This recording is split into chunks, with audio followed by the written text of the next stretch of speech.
To another Think With Me Thursday here at Effective. My name is Justin, your host. Welcome. If you're on YouTube, LinkedIn, Twitter, thanks for joining us today. Here at Effective, our aim is to give you more tools to put in your knowledge worker toolbox. And so one of the things we're going to talk about today, once we get the stream started, which I got started a little bit early because I was getting a little anxious to get going here because I'm just excited to get rolling on this today.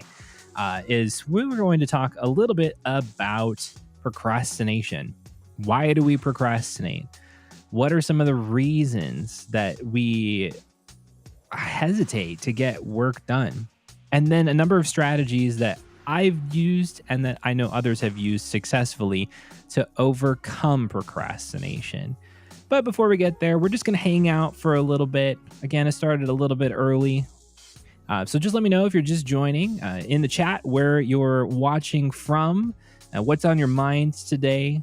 And I guess a great question to start off with is, what are you using for or building for intentional leisure? Put up on the screen here.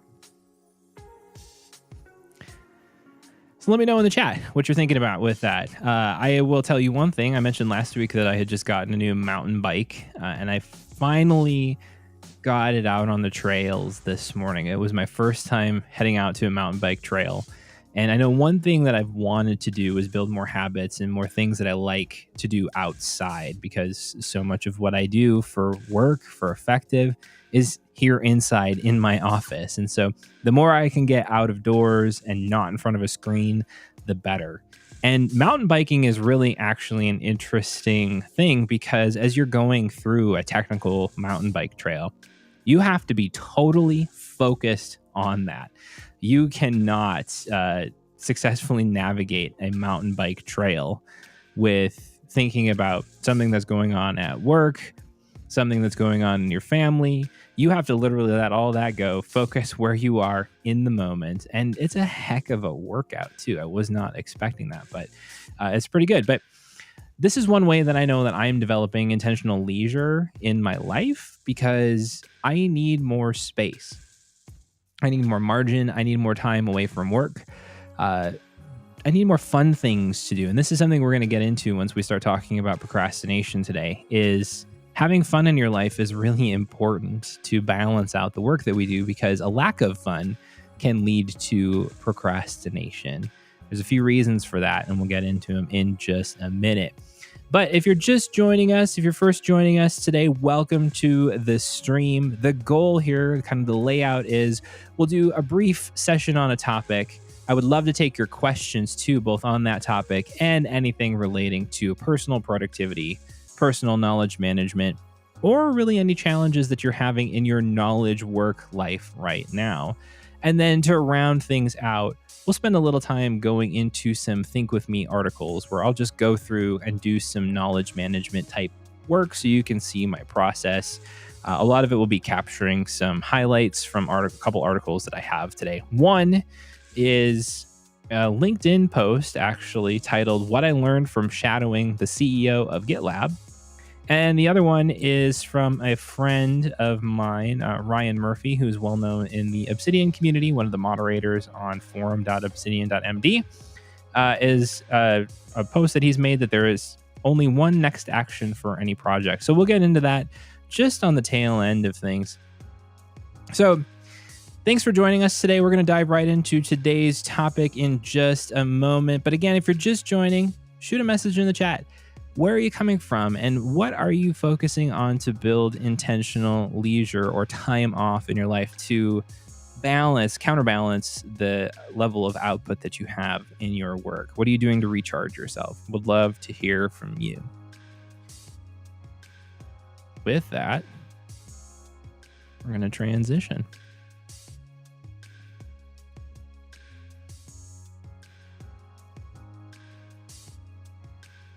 Procrastination is one of those things that I'm sure you have dealt with. I have dealt with it a lot in different seasons of my life. It is one of those things that tends to steal your momentum and your ability to get anything meaningful done. Today, I wanted to spend a couple of minutes diving into what procrastination is, why we procrastinate, and then give you some tips and strategies to overcome it if you're stuck in a rut. Procrastination is essentially the ability, or it's essentially, yuck. Sorry about that. Procrastination is avoiding one activity by doing something else. So there's a couple examples of this. One that I have commonly gotten myself into is to check my email or checking social media, something other than the big project that I have sitting in front of me, because all those little nuggets of information are a lot easier to deal with on social media than having to handle the big picture project that I have to chunk through and actually do real hard work on. Another thing that's easy to get caught up into with procrastination is to avoid one responsibility by doing another. It's really easy to justify your procrastination because, oh, I'm taking care of this thing over here. But if you're neglecting handling your finances because you're a little anxious to look at them, and instead you're cleaning the house, even though the finances might be a little bit more urgent, you are technically procrastinating in some sense of the word there. And there are a number of reasons why we procrastinate as people. Probably the top one is stress. If we're stressed out, feeling overwhelmed, if we're exhausted, these things add up to the point where we're just resisting doing meaningful work. There is an element of discipline that comes in getting work done, but a lot of times when we're overwhelmed, when we're overworked, when we're tired, when we're stressed out, it can be difficult to get ourselves to engage that willpower to get the work done that we need to do. Something else that happens, and this happens for me because my personality type on the Myers-Briggs spectrum is an INFJ. And the way that my brain works and I process information, sometimes I can personally get stuck in what's called a processing loop, where I go from evaluating information and taking information in, and I just get stuck in this cycle with it instead of getting to the point where I can make a decision. That really impacts my ability to be productive and stay on track. I can really get stuck in a rut and not move forward on something, even if I'm trying to.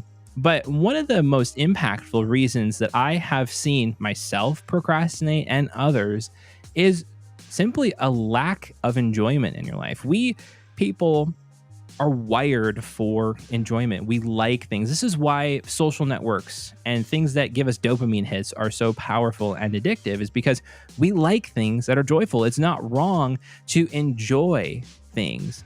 But when we are resisting doing something that's hard, one of the reasons that can be sometimes is that we don't have something to look forward to. And so if we're just sitting down for the day and we just have a big backlog of work that we're looking at, and we don't have anything to look forward to in the very near future, sometimes that can cause resistance in us because we're wired for enjoyment. And when we resist against work, sometimes it's because we need something happy or enjoyable to look forward to. And we'll get into that in just a second, talking about some strategies, because there's a number of ways to overcome procrastination. Of course, the easiest thing to do sometimes, but the simplest thing to do, is to just pick one thing and go. This is forcing yourself to engage your willpower, so to say. It's saying, okay, I'm just going to do it. I've been waiting and just hanging back and not doing this for quite a while. I just have to get something done. It's where this pressure builds up inside of you. Like, okay, the resistance that I'm facing is now not as strong as the pressure inside that I have to get something done. But there's an easier way to approach this, and it has to do with planning. There's a couple of different ways that I have used planning to help me overcome procrastination on certain days. One is just by picking 1 to 3 most important tasks for the day. Setting my priorities in this way can both chunk down the big list of things that I have to do, but it can also just give me a simple map for how I want to spend my time during the day. And if I get those 3 things done, then awesome. I can move on to something else, or I feel free to take a break and goof off for a little bit. Another thing that's more recently been helping me is actually scheduling work that I need to get done. I'll use a tool like Sunsama and throw the 5 or 6 big things that I want to at least make some progress on during the day. Sometimes they're smaller things too. And then I'll schedule them into my day when I want to get them done. There is this whole thing called Parkinson's Law, which says that work expands to the time allotted to it. And sometimes if you give work an infinite amount of time to get done, well, it'll take an infinite amount of time to actually complete it. And so putting it on a schedule and saying, I'm going to work on this thing for 25 minutes, or I'm going to work on this thing for 90 minutes, can give your brain the compartmentalization that it needs to see it in a way so that you can actually move forward to do it. It's one of the fastest ways that I've seen to get over the procrastination hump. One thing I would caution you against, though, is if you're going to schedule things, make sure you're not setting artificial deadlines. This can have the opposite effect that you might expect. Sure, at the beginning of setting an artificial deadline, you might find yourself more productive, but a lot of times, artificial deadlines are difficult to manage in task tools like Todoist. But it's also, they tend to pile up if you don't meet it one day. So you're managing more dates and your list starts to pile up on the specific days that you're scheduling for. And pretty soon you're right back at the same problem of, I have too much on my list and I don't know what to do right now. An easy thing to do also is a 1-minute kickstart. This kind of fits into the 2-minute rule from getting things done, or the 2-minute rule that I've heard folks like Merlin Mann talk about in the past. But I like to just say 1 minute. I'm going to do this thing for 1 minute. If I'm resisting a big task, one thing that I will do is I'll just say, okay, I'm going to go do this for 1 minute. So if I need to go clean the garage out, which I'm not a huge fan of doing because I'm not a huge fan of cleaning really in depth and taking a lot of time to do that, I'll resist it. But if I start doing it for 1 minute, I often get the momentum that I need to move forward and actually complete the task.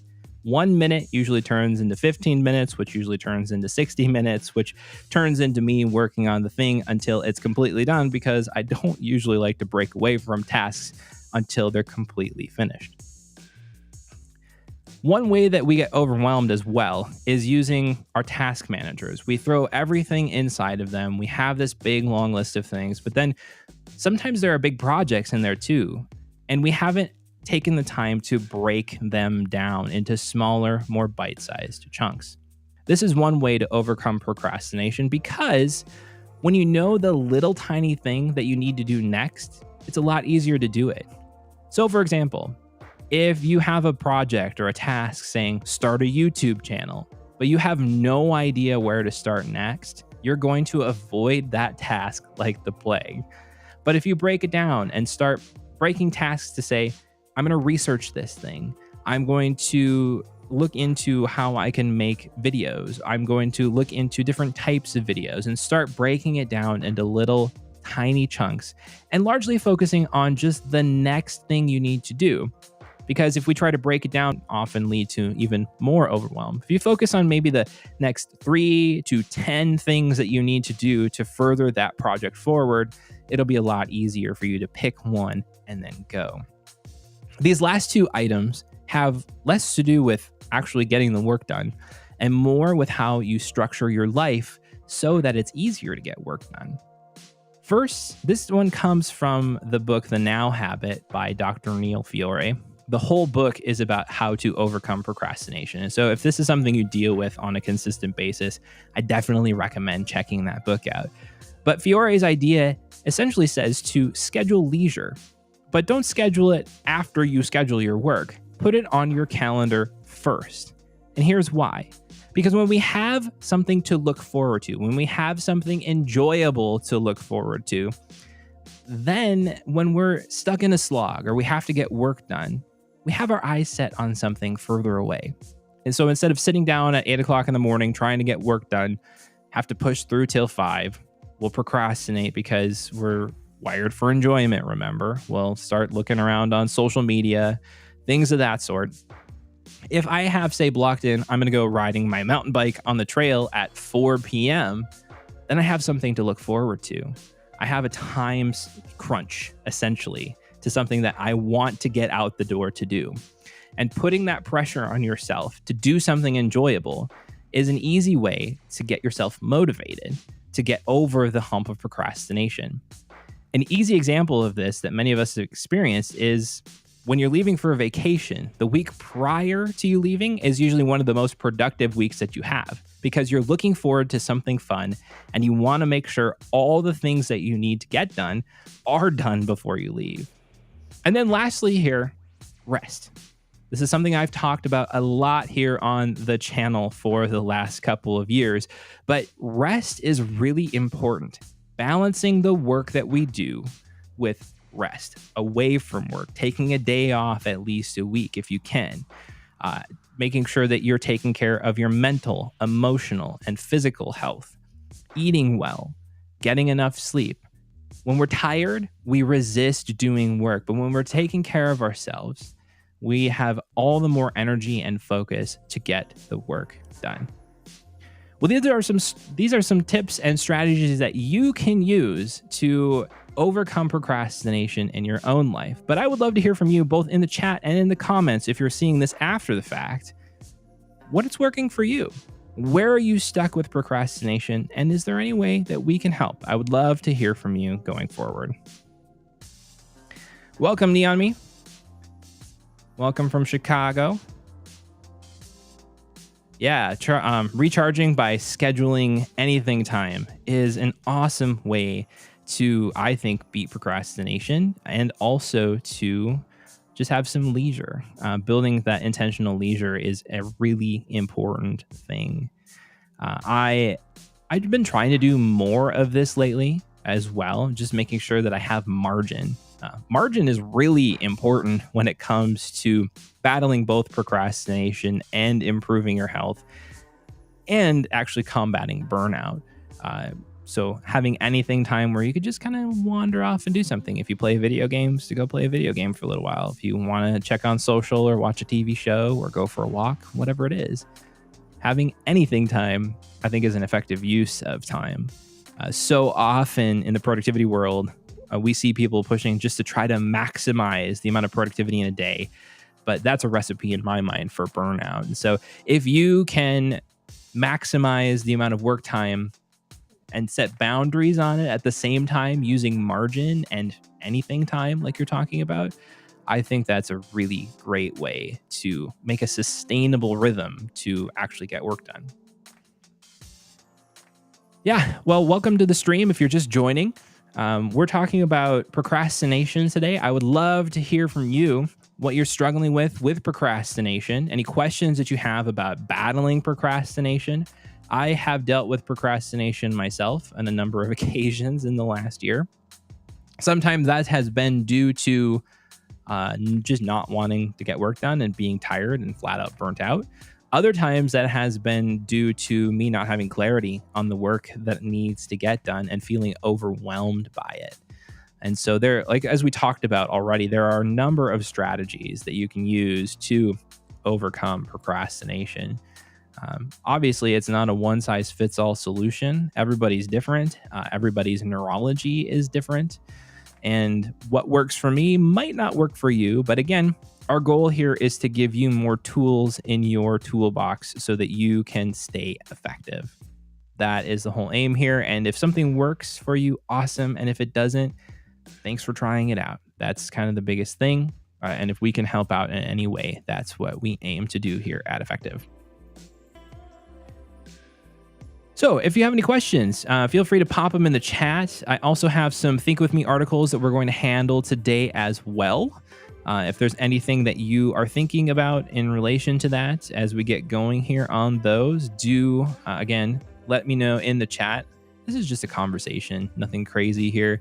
I would just love to see what you're thinking about today in relation to these articles that we're going to take a look at. Pull it up on the screen here for you.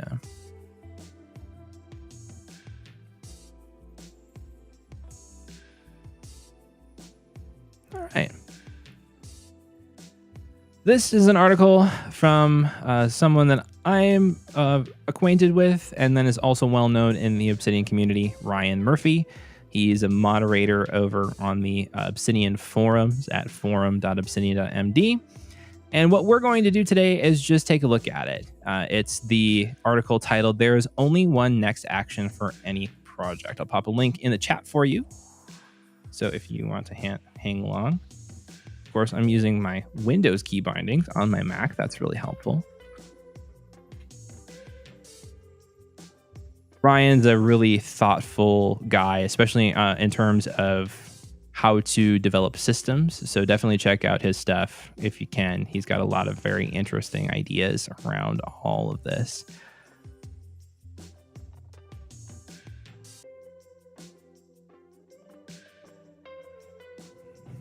Today, too, we're using what is called the Readwise Highlighter plugin for Google Chrome. You have this for Firefox as well. If you're a Readwise user, basically you click this button up here in the corner and it turns on highlight mode for the article that you're reading. And then it automatically puts those highlights inside of your Readwise account. Then from there, if you use Obsidian or Notion or Roam and you want to sync your highlights over there, these automatically get highlighted or synced into your vault, say in Obsidian, because that's what I do, easily and automatically, so that if you want to go back and flesh out more notes on these highlights, you definitely can. If you're interested in checking out Readwise, I have an affiliate link in the description. It would help support the channel if you sign up and decide to go forward with using Readwise. I definitely recommend it. It has changed the way that I do personal knowledge management. It makes life a lot easier, and it helps me surface all those highlights that I've had in the past. If you don't want to use the affiliate link, that's okay. Just delete my name off the end of it, but still feel free to check out Readwise as well. So here, we're talking about next actions. This is a specific idea from getting things done.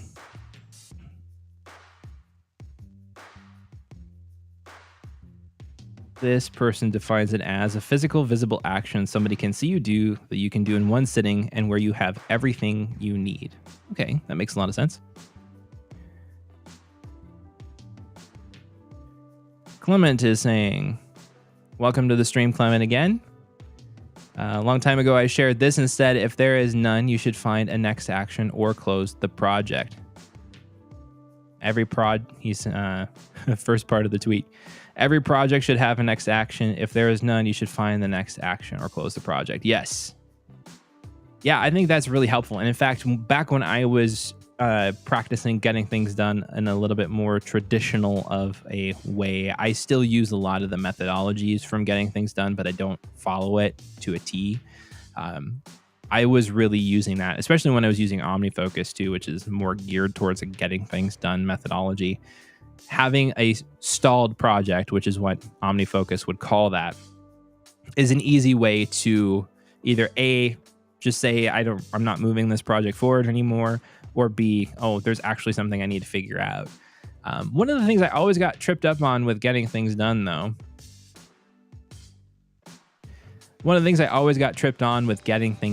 was feeling like I had to have an action map picked out. But one of the biggest things that I learned over time is, instead of trying to figure out a project's items from A to B, from beginning to end, just pick the next thing you need to do and write that down. A lot of times projects don't necessarily have a clear path from beginning to end.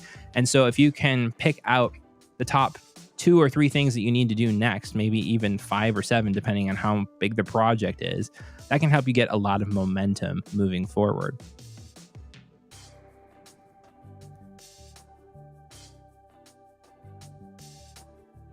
Project is any outcome that needs you to complete more than one next action to realize it.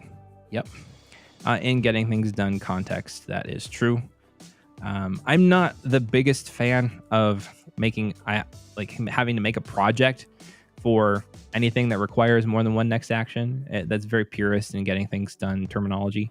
I think a project that's more usable, I guess, as a term and a construct, is one that has a defined end goal that will take more than one sitting to get there. Sometimes I realize that there is not much difference between those definitions. But in my mind, there are some projects that would be technically projects in a getting things done sense that making them a project is more overhead than they deserve.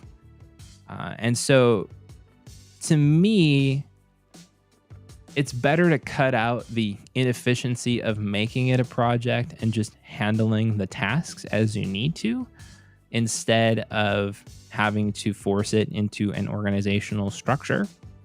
That's my personal preference, but that is has been my experience. When I try to force things that have more than one project or task to them or next action to them, sometimes if I force them into a project, speaking of stress and friction, I procrastinate on doing them. And so sometimes it's just best for me to track the tasks and come to getting the work done when I can versus having to worry about organizing it too much.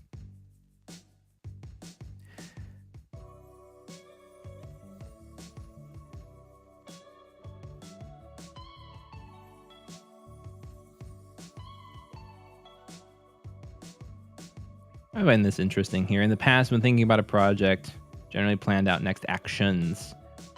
What are my next actions is probably bad practice.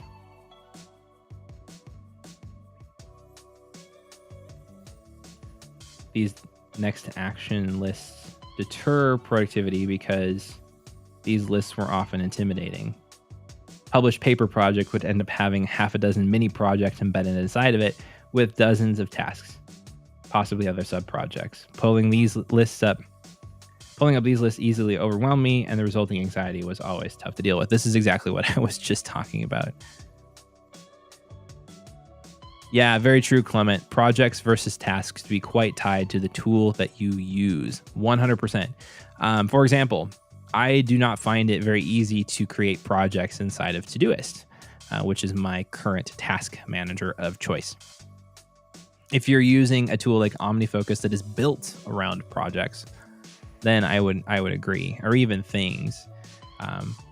But Todoist, yeah, I mean, it has projects, but projects in Todoist are more like a folder for items in my mind than they are a project.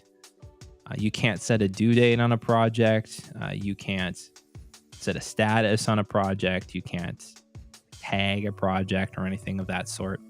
It's more just a folder for tasks.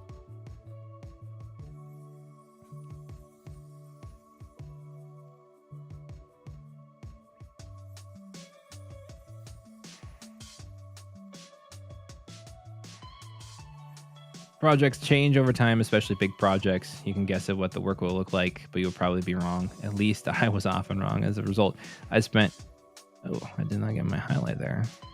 Let's see here.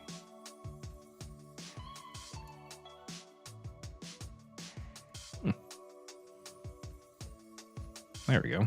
Not sure what happened there.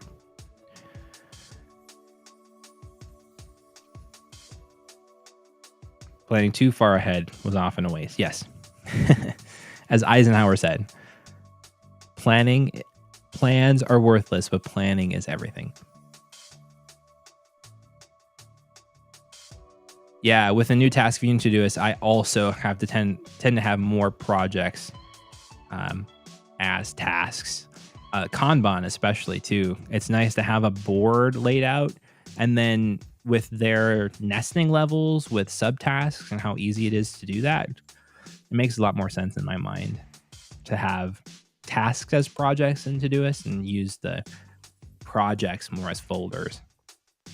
Obviously, that's not going to work for everybody to do it that way, but I think it makes a lot more sense.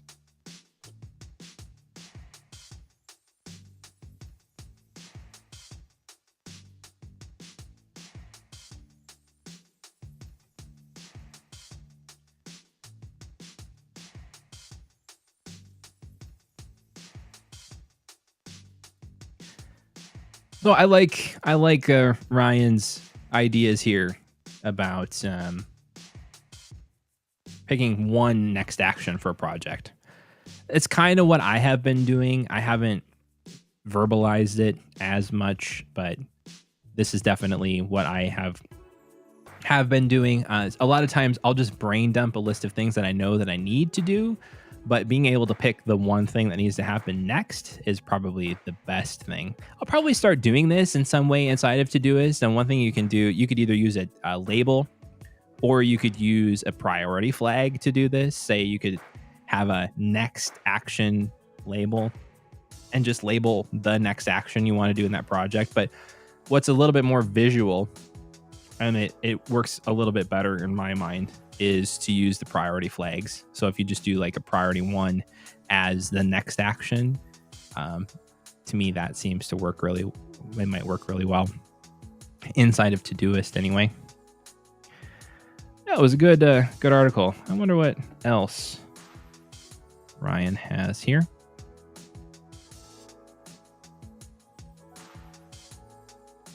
Yeah, not a lot. That's all right. Definitely check out Ryan's site. He's got a lot of interesting stuff there. Next article that I have is a LinkedIn post titled "What I Learned from Shadowing the CEO of GitLab." I've had this one on my list to read for quite a while. I don't even really remember why I had it on my list, but probably because I love GitLab, what they stand for. They're all remote setup. Darren Murph, who is their head of remote at GitLab, has been a really interesting person to follow with his information about and his drive to further remote work and effective remote work cultures.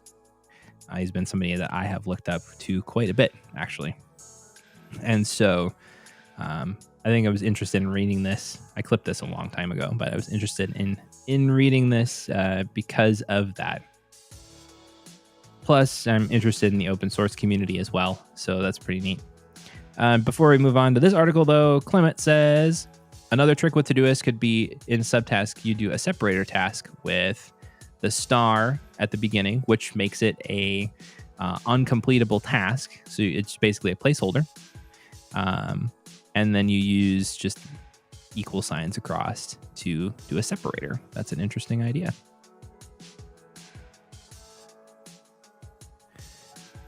Max has a question. What's your best advice on getting out of the burnout phase, or in general, losing motivation? That's a really good question. And I'll start by just sharing a little bit of my story this last year where I faced quite a bit of burnout.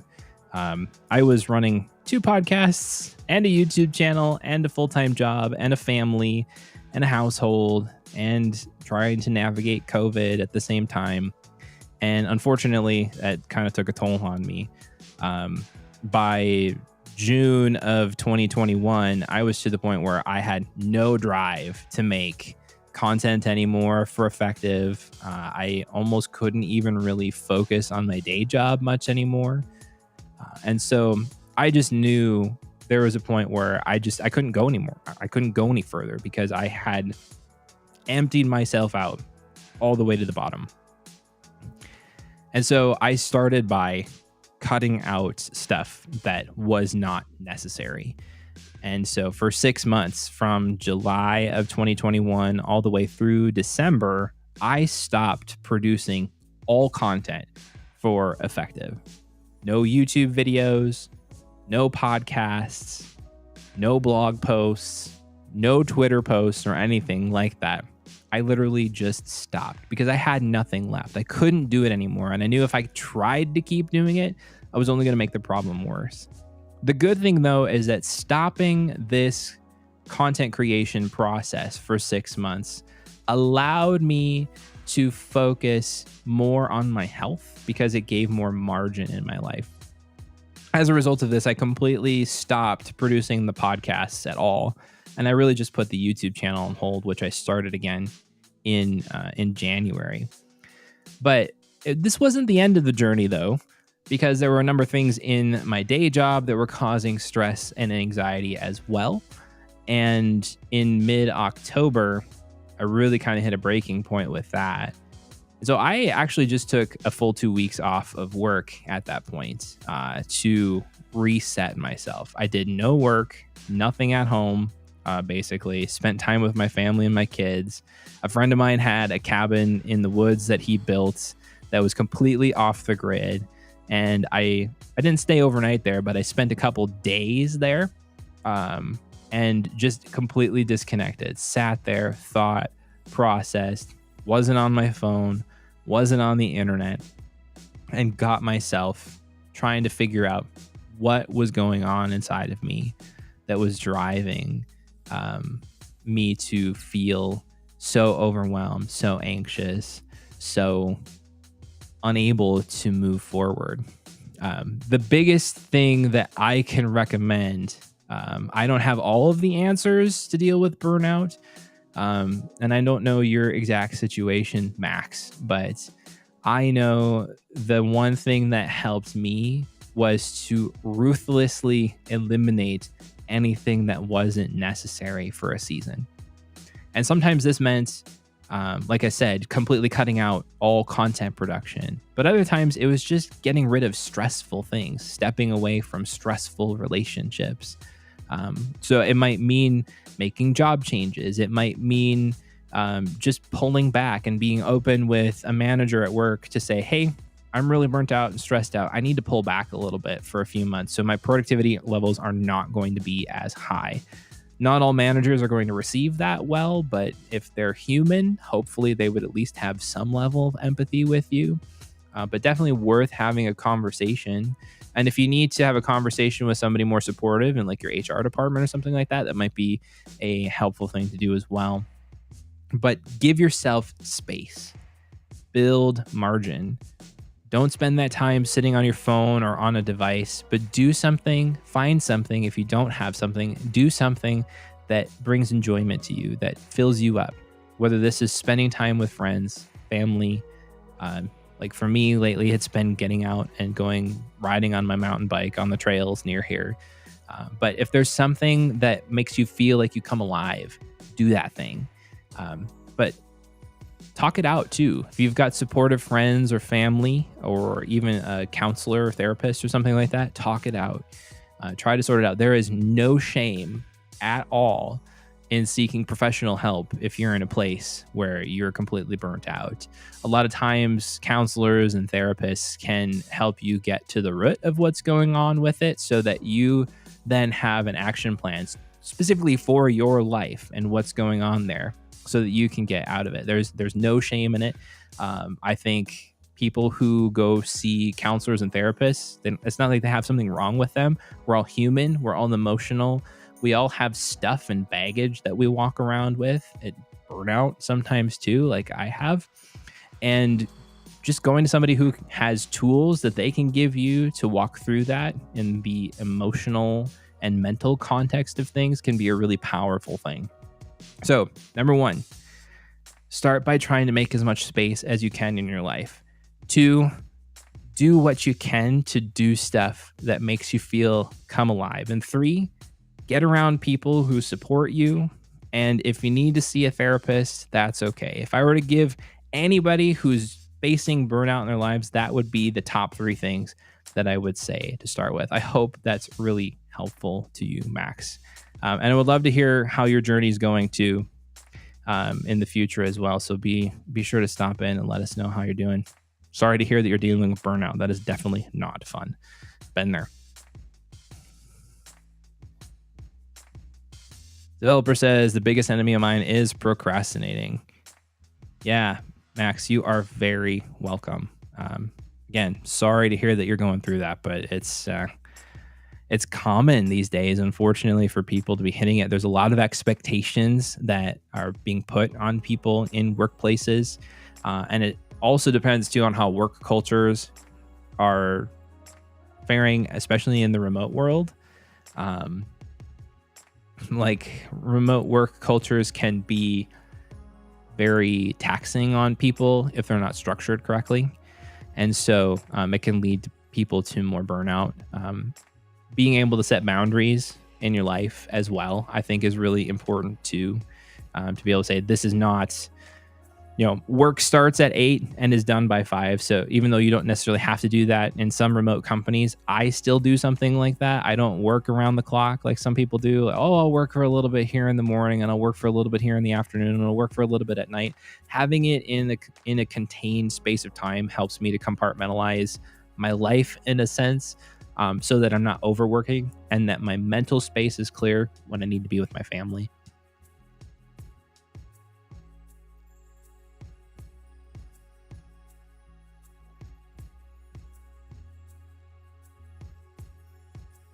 Yeah, this kind of ties back to the intentional leisure question that I asked at the very beginning of the stream. If you didn't um, catch on to that, one of the biggest ways that I have been combating burnout in my life since having my episode with burnout has been trying to develop intentional leisure. The benefit of this, as we talked about earlier, is that when you have intentional leisure scheduled in your life, it can be a way to overcome procrastination too. And so, if you're interested, go ahead and share in the chat what your intentional leisure is. What's something that you're investing in that you enjoy, that takes you away from work? Now, I will say too that there has been a lot of pressure in the last 10 years and a lot of drive, especially on millennials. I'm a millennial, kind of on the early age of the millennial spectrum, but there's a lot of pressure on millennials societally to have side hustles, to make money outside of their day job. There's a lot of drive for independence and freedom, and side hustles are seen as the way to get that. And there's nothing wrong with it. I have a side hustle. I mean, this is a side hustle for me. But it's one of those things where often side hustles take the place of passions and hobbies. And those hobbies can be the things that are a bulwark for us against burnout.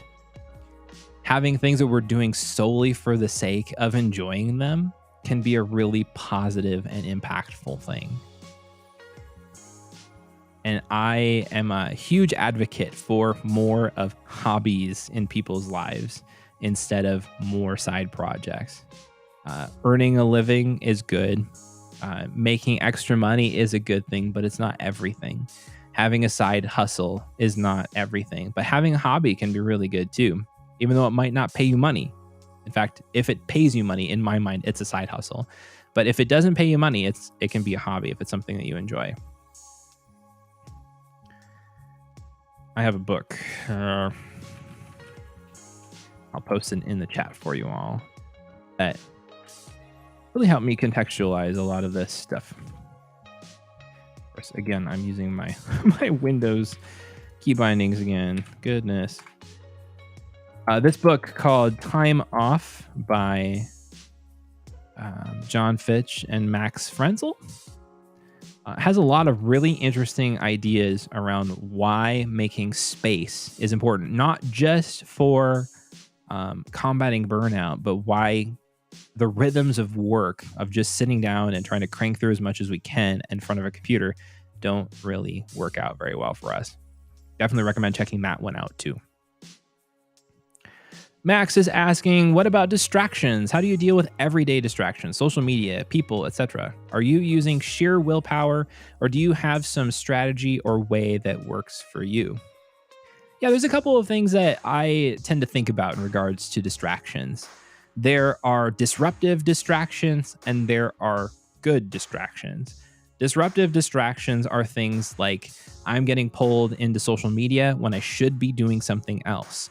It's also I'm getting pinged on Slack because I have Slack open and I need to have Slack open, and somebody gets a hold of me because they need me, but I need to be working on something else. Those are disruptive distractions. Those are things that break your focus and are really not great overall to productivity. In Cal Newport's world with deep work and his ideas around that, it's good to be able to focus on something consistently for a period of time. His book, So Good They Can't Ignore You, is all about advancing in your career. And his book, Deep Work, is really analogous to that because deep work is how you advance in your career because you become so good that they can't ignore you by focusing intently on one thing over a period of time. And these distractions then play into that or against that, rather. When you get interrupted by Slack or interrupted by your mind wanting to wander off to social media, it's kind of destructive to your productivity for the day because all of that information drops to your default mode network. And then it takes up to 20 or 30 minutes to get that information loaded again into your brain where you can actively function on it. And so it's kind of not great. But there are good distractions too. I would say, and sometimes they feel like the same thing, but they're not always. Oliver Berkman's book, 4,000 Weeks, is all about productivity, but with less pressure on ourselves, basically. And one of the main ideas I took from that is the fact that, how do I say it? One of the main ideas I took from that was that not all distractions are bad. And in fact, some of the interruptions in life, like your kids coming into your office and wanting to say hi or share a drawing with you or something like that, or your mom calling you and wanting to talk, or a friend saying, hey, I'm having a really rough day. Can you help me out? That while these can be interruptions to the work that we're doing, they actually offer a lot of high value in building relational connection and to our overarching emotional health. And so they can be really positive things. So keeping this mindset in mind, I want to minimize the amount of distractions and embrace the good interruptions. So I minimize distractions in a lot of different ways. First, I do not have chat apps, email apps generally.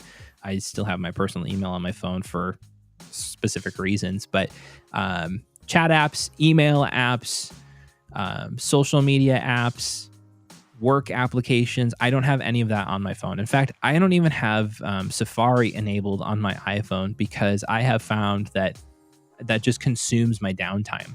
I open my phone up, I open Safari, and I'm off browsing on the web, checking the news, checking whatever it is. So when I turn those things off on the phone in particular, it really helps me focus. Mainly, it's not as big of a problem for me on the computer. And that's largely because my computer is where I do work. It's where I sit down, I get stuff done. I do get distracted sometimes. And what has helped me the most there is defining what I'm working on right now. And so using a tool like Sunsama or some kind of time blocking or some kind of planning, day planning, has really helped me to be able to hone in, like, this is what I'm choosing to work on right at this moment. And I'm not focusing on anything else. And when I have that right in front of me, it helps me keep my focus and attention on it so that if I do veer off, then I can start to make a decision and say, oh, yep, this is what I decided to work on. I'm coming back to this thing. The other thing too is that if I start noticing myself getting really heavily focused on wanting to do something else, it might be time to take a break. Our brains do not really necessarily get tired, but they do need different stimuli. And so if my brain is getting sick of doing work at the computer, I might just need to get up and go downstairs and sit outside for 5 minutes and I'll be fine. But that's kind of the biggest thing that I have how I've dealt with distractions. Don't keep them on my phone. Try to plan and focus on the one thing I want to be working on right now. Have that in front of me in some way. And then take breaks when I'm getting overwhelmed or easily distracted, because sometimes your brain just needs a change. And then to remember that not all distractions are bad. Sometimes interruptions can be good, and it's good to embrace those because we're human. We're not just productivity machines, and having real people connections can be a huge boost to us throughout the day as well. Hope that helps.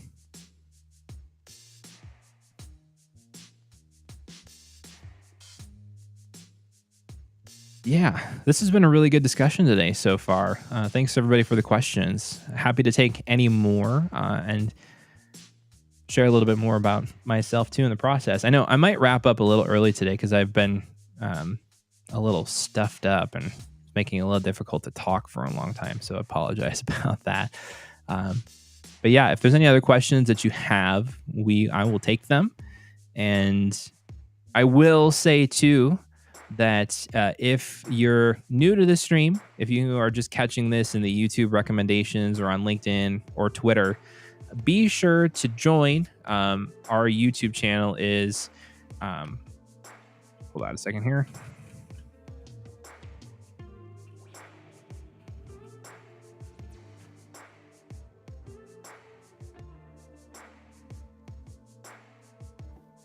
Pretty sure this is the right URL. I had to remember it. Effective Co. Is our YouTube channel URL. So if you're not subscribed, be sure to subscribe so you can catch these in the future. We tend to do them on Thursdays around 1 p.m. Central Time. And also, if you want to keep up with what we're doing all together at Effective, I'm looking at starting to send a regular newsletter out soon. You can head on over to thinkeffective.co and sign up for our free membership there. I am also looking at starting a paid membership for that as well. And if you get an early one, you'll get a discount. And two, you can help me shape what kind of resources that we're going to offer as part of that free membership.